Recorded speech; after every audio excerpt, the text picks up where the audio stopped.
So, somewhere in middle school, high school, wherever, we all got handed this piece of advice like it was gospel. Do what you love, and you'll never work a day in your life. Follow your passion, and the money will follow. And I don't think a single adult who told us that actually sat down and thought about whether it was true. It just sounded good. It sounded inspiring. It got printed on a poster in a guidance counselor's office next to a picture of a mountain. And I believed it so hard that it actually shaped a real decision in my life. And I want to walk you through exactly how that played out, because it did not go the way the poster promised. I've loved making videos since I was probably 14. Editing, filming, thinking about how to tell a story, all of it. And when it came time to think about what I wanted to actually do with my life, every single piece of advice I'd absorbed said the same thing. Turn your passion into your job. That's the dream. That's the goal. So I didn't go to college. I decided I was going to make content full-time, chase the passion, do what I loved, and let the money follow like everyone promised it would. For the first year, it was actually kind of fun, not gonna lie. I was filming constantly, editing constantly, posting constantly, genuinely enjoying the process because it was still new. It still felt like play. But here's the part nobody warns you about. Passion has a very different relationship with a task once that task becomes the thing that has to pay your rent. Because year one, I made maybe $400 total off content. $400 for a full year of work. And I want you to sit with that for a second, because do what you love and the money will follow implies the money is actually coming, just delayed, like it's patiently waiting somewhere behind the passion. Nobody tells you the money might just not show up at all, and you're supposed to keep loving the thing anyway while your bank account tells a very different story. By year two, the fun had started curdling into something else entirely, and this is the part that really messed with my head, because I realized that once something you loved becomes something you need to monetize, your relationship with it changes at a level you can't undo. I stopped filming things because they were fun. I started filming things because an algorithm liked them last time. I stopped writing scripts I was proud of and started writing whatever got clicks, because clicks were the only thing standing between me and having to go get a normal job, which at that point felt like admitting total failure. The passion didn't get me through it. The fear of failing at the passion is what actually kept me grinding, which is a completely different engine than the one the poster promised. And I remember the exact night it hit me how backwards this whole thing was. I was editing a video at like 1 a.m. for the fourth night in a row, genuinely resentful of my camera, resentful of my own laptop, staring at a project file for something I used to love more than almost anything, and just thinking, when did this become the thing I dread the most in my day? Not my actual paying job at the time, which I still had because content wasn't covering rent. The thing I loved had become the source of my worst anxiety, and the job I didn't care about at all had become my only actual relief, the place I went to stop thinking about the thing I was supposedly passionate about. And once I noticed that in myself, I started noticing it everywhere in people my age who'd done the same thing. My friend who loved baking, genuinely loved it, decorated cakes for fun since she was a kid, opened a small bakery business, and within a year she told me she hadn't baked anything for herself, just for fun, in months, because baking had turned entirely into invoices, ingredient costs, difficult customers, and 4 a.m. mornings. I know a guy who loved gaming more than anyone I've ever met, turned it into streaming, and within 2 years he told me gaming felt like a chore, because now every session was performance. Every death on stream was a small failure in front of an audience. Every hour not streaming felt like falling behind competitors.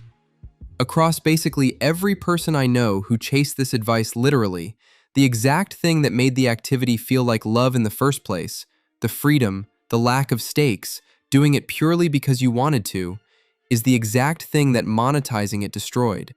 Here's what I think actually happened and why this advice got handed to an entire generation without anyone questioning it. I think the people who originally said stuff like this were often already successful, already financially stable when they said it, or they got insanely lucky with timing, and they were retroactively explaining their success using the most flattering possible story. I just did what I loved.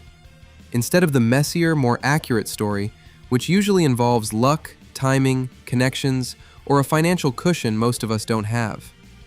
Steve Jobs saying, "Do what you love," while he's speaking at a Stanford commencement as a billionaire, is a very different sentence than the same advice given to a 19-year-old with $400 in a bank account and rent due in 11 days. The advice isn't false because it never works for anyone. It's false because it was sold to us as a universal formula, when really it's a story that only sounds true after the money's already there. I do want to be careful here because I'm not saying you should hate your job or that passion has zero place in how you choose a career. That's not it at all. What I'm actually saying is there's a difference between having a job that doesn't actively drain your soul, ideally uses skills you're decent at and don't mind using, versus expecting your literal favorite hobby to survive contact with invoices, deadlines, and an audience's expectations. Those are two very different bars, and we got taught to aim for the second one when the first one is honestly what makes for a sustainable life. The other angle I think about a lot is that this advice quietly guilt trips anyone who's just working a normal job for a paycheck, like there's something wrong with them for not being obsessed with their career. Like if you're not living your passion 9 to 5, you settled, you gave up, you're just going through the motions. And I think that's actually a really damaging way to view work, because most people throughout human history have worked jobs that were fine, not soul-defining, and used the actual meaning in their life, relationships, hobbies they protected specifically by not monetizing them, time with people they cared about, outside of work entirely. We got sold the idea that work has to be the source of your purpose, and I genuinely think that's setting people up to be disappointed on purpose, chasing a fusion of job and identity that most jobs were never built to provide. What actually changed for me, and this took embarrassingly long to figure out, was I had to consciously separate the thing I loved from the thing that paid me. I kept making content because I do still enjoy parts of it, but I stopped needing it to be my only income, and I stopped treating every video like it had to prove something about my worth as a person. I took a part-time job again, something stable, something boring even, and the weird result was that content got fun again almost immediately because the pressure came off. I wasn't filming out of fear anymore. I started filming stuff again just because I wanted to, the way I did at 14, before any of this had a dollar amount attached to it. I also started protecting 1 or 2 hobbies specifically by refusing to ever monetize them, on purpose, as a rule. I still edit little passion projects nobody sees. I still play games with zero audience, purely because I like it. And having those untouched spaces actually made me appreciate the monetized version of my passion more, not less, because at least one part of my life still had zero performance attached to it. So if you're out there chasing a version of do what you love that's slowly turning the thing you love into the thing you resent, I don't think that means you're doing it wrong, or that you're not built for it. I think it means you got handed advice that skipped a bunch of steps and left out the financial cushion and the luck that made it true for the people who said it.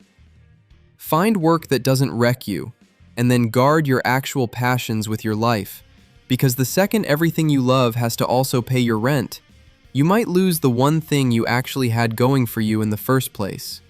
That's it. Thank you for listening to me yapping, and I hope you have a great day. Subscribe if you'd like, and I'll see you in the next one. We will beat the odds.